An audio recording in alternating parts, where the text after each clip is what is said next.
Çünki bunun idarə belə edə bilmirsiniz. Məhz o qədər qorxunc bir xəstəlikdir. Və düşünmə ki, bu xəstəlik sadəcə qocalarda rast gəlinir.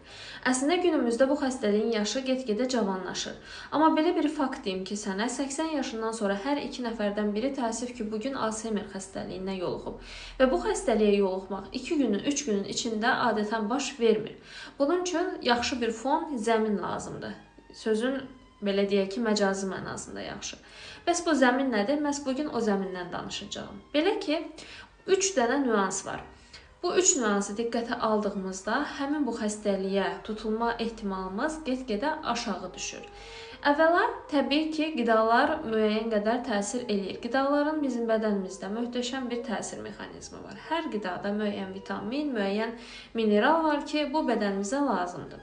Və adətən deyilir ki, tünd rəngli şeylər, məsələn,